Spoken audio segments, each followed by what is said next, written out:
What is up, everyone? It's your boy Ray from HBCU FC, where we promote, restore, and educate the community on historically Black college soccer.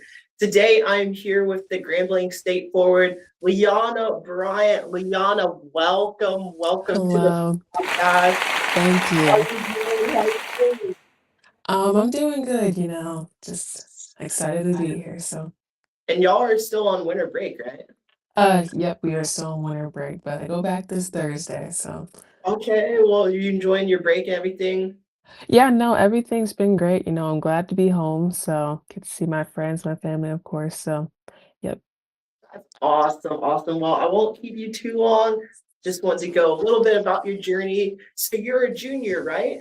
Yep, I'm a junior. All right. So tell me, so what's been like your lifestyle, you would say, being at Grambling State, as a soccer player 3 years in? Well, actually, I transferred to Grambling State last spring from Okay. Mississippi Valley State in the same conference and all that. But I just went to Grambling really for a better soccer opportunity. As my old school did recently do away with soccer, I just wanted to be able to go to the HBCU, showcase my talents at the highest level I could. Um, and yeah, it's been a, good journey. I've been supported all year round. So yeah. That's amazing, Liana. And how would you say like that process is? Like I played soccer in college, so I met plenty of teammates that went through that transfer portal. What was like the mentality thought? Were you nervous about going to a new school or anything? Or were you just taking the risk to try to find more opportunities, you'd say? Well, I'll definitely say I was a bit nervous, finding a whole new environment. As I've been at my old school for 2 years, I'm very nervous about change. So, just looking for a school, like I said, that fit my soccer and what I wanted to accomplish, and, school wise as well. That process overall was pretty smooth. Um, and yeah, I didn't really have any problems with it. So, That's amazing. So tell me, where are you from naturally? Are you from Colorado, right? yeah, I have lived in Colorado just about all my life, but I am from Philadelphia, a small Wow. town called Coastville, just about an hour outside of Philly.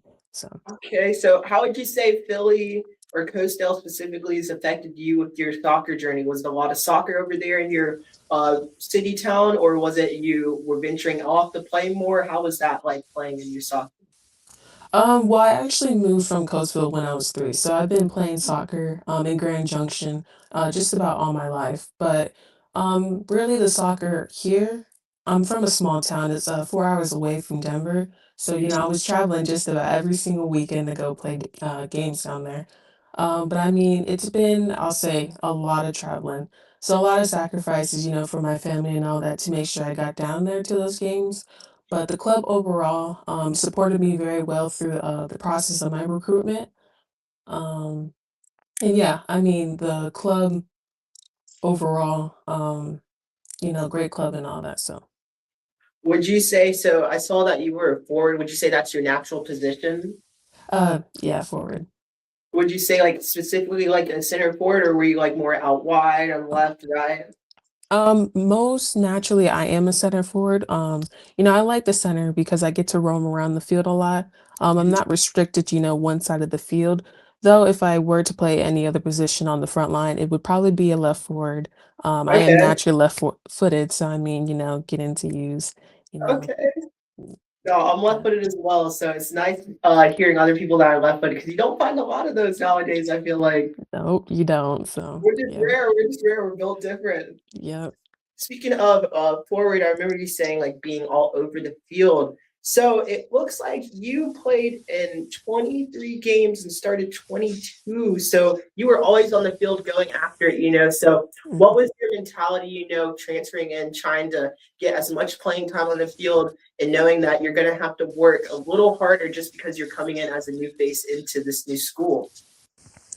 Well, I mean, overall, I had one goal in mind, which was, to win SWAC and all that. So, in order to win SWAC, everyone has to do their part. So, I wanted to make sure that, coming in, um, I just wanted to, do what I had to do, which was go in and score, which, I didn't do that as well as I did my sophomore year, but I still assisted on the front line. So overall, I mean, I just knew that I had to grind it out and all that to make sure I helped my team get back to the SWAC tournament and then to get back to the NCAA tournament as well. No, that's amazing. And I could tell you had over 51 shots. I was like, holy wow. So yeah, you like taking after it. Tell me, so it looks like y'all had a really good season and y'all did really good at home games as well. So would you say it's like the environment for your home that gives y'all securing those wins, or it was just the mentality of the team like, okay, we need to get after it. We're trying to win the SWAC this year and everything? Definitely, having home field advantage, having all our fans out there and all that, we wanted to, show everyone this is our field and all that. As we, like you said, went undefeated at home. So, I think through halfway the season, we realized that, that's a big goal that we could accomplish was to go undefeated at home. So we definitely made it a goal of ours to finish the season undefeated at home. So it's just a big advantage overall, getting to play on your field that you're used to and all that. So That's awesome. So tell me a little bit about this conference season. I saw you had about 6 goals. Congratulations on that. That's thank you. awesome. So what was like the mentality for Grambling State and also you going into this conference season? I mean, from last year, their expectations definitely went up higher. They did get eliminated first round to, I mean, second round to Southern in the SWAT tournament. So they definitely wanted to, like I said, get back to the NCAA tournament, which was the big goal overall. Going in a conference, we were all pretty confident that, we could just win it all this year. Um, I mean, our team, we were just great. We definitely gelled on the field pretty well, pretty fast, especially in our first game. So we were just overall confident about, winning the SWAC. And yeah. That's awesome. So let's now take this route a little bit outside of the soccer scene. You know, Mhm. we see that a lot of athletes or just people that decide to go to HBCUs and play sports sometimes have those opportunities to experience other colleges, PWIs, or any other outside schooling education. What made you choose to go to HBCU route specifically, being a soccer player? Why overall chose the route of the HBCU? Like I said earlier, I'm from a small town in Colorado. Um, and overall, I just wanted to, explore my culture, our culture. Um, it was a big value of mine. My aunt went to Howard University, and she just told me that you should explore our culture. Being around people that are just like me. Like I said, over here, it's not many people like me. So, that was a big value of mine going into my freshman year, was just, getting, like I said, exploring our culture. So, That is amazing. So, what would you say the culture is like at Grambling State, or just in your HBCU journey alone? definitely well supported, we'll say for one. Um, there's just, I'll say well supported. It's just overall, I guess, a great place to be at. Like I said, it's very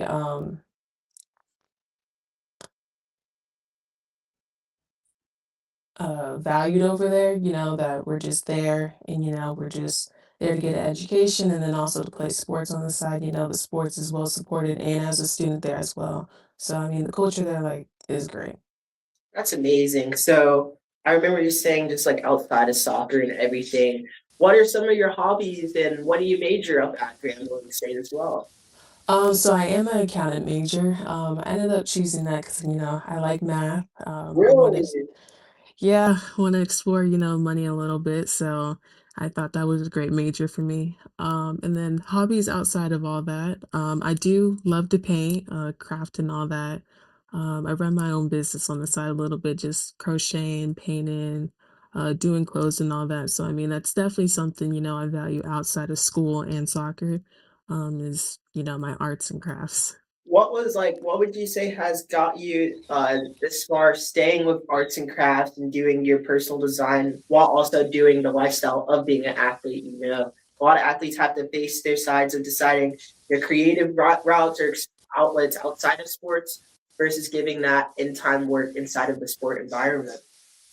I definitely will say, it's an outlet sometimes just when I need to, take a break overall from school and soccer. I think it just lets me, just disconnect, allow myself to, um, get right with me in my mental space and all that. It's just really a great disconnect. It's just something I really do enjoy doing. I mean, I put as much time honestly into my arts and crafts as I do.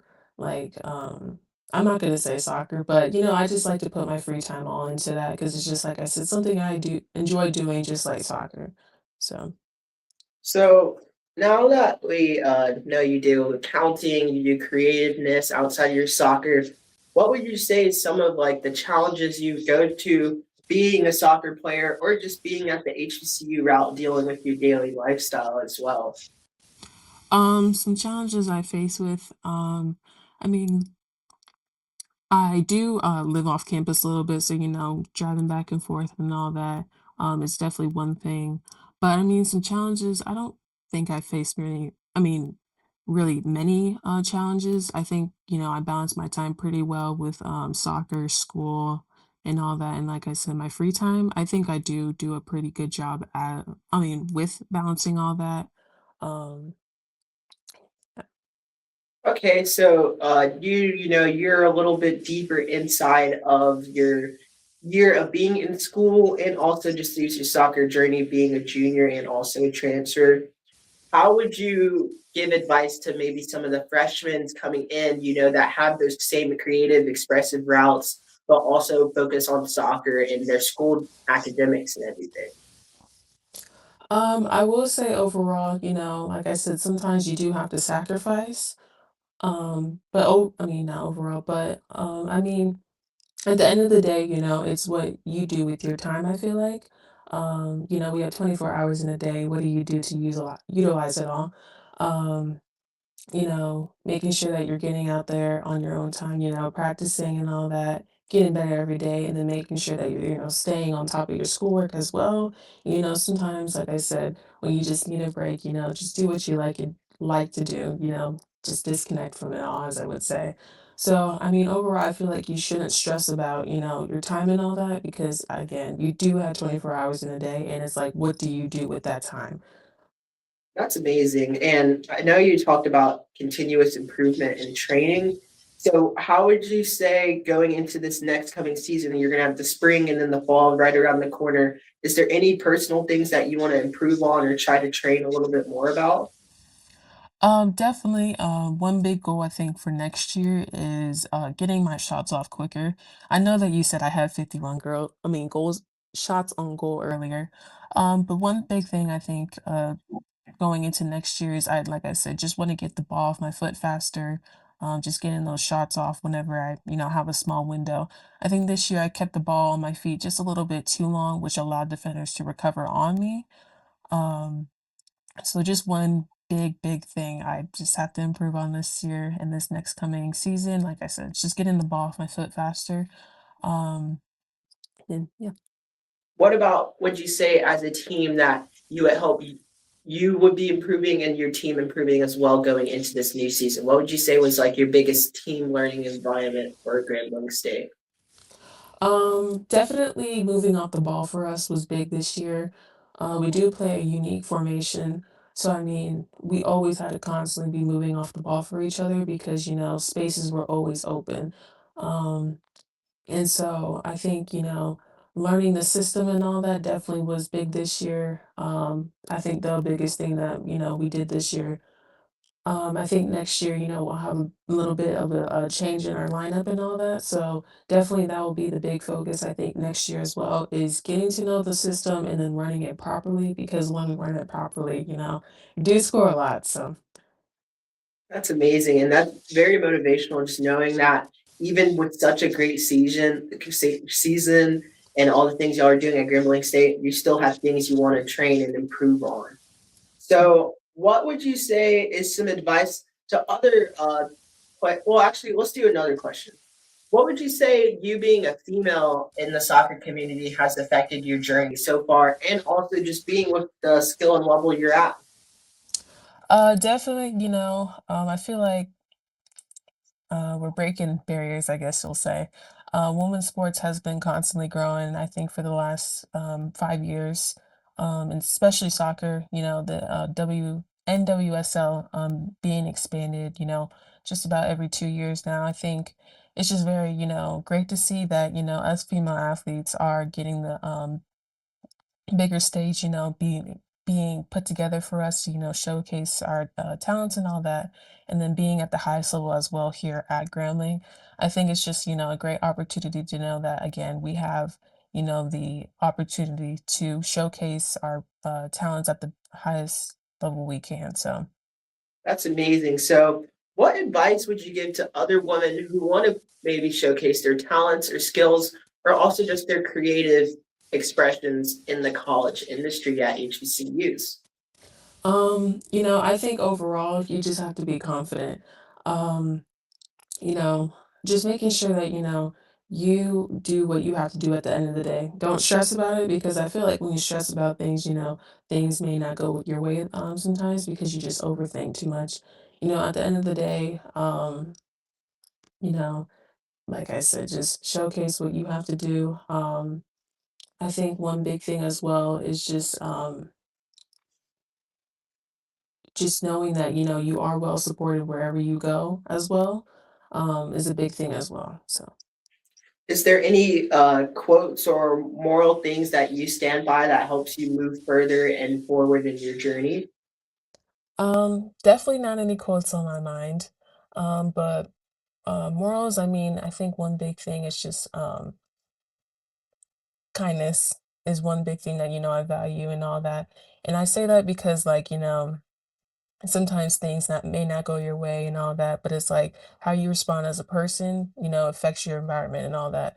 So that's one big thing I do value is that, I always want to, be in a positive environment and build a positive environment.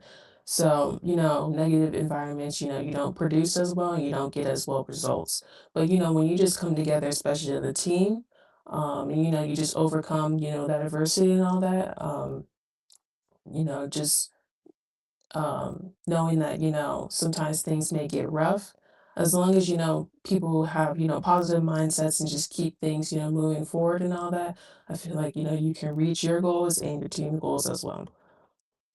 Wow, that's Liana, that's amazing. Good stuff today. I'm glad we got to talk to you.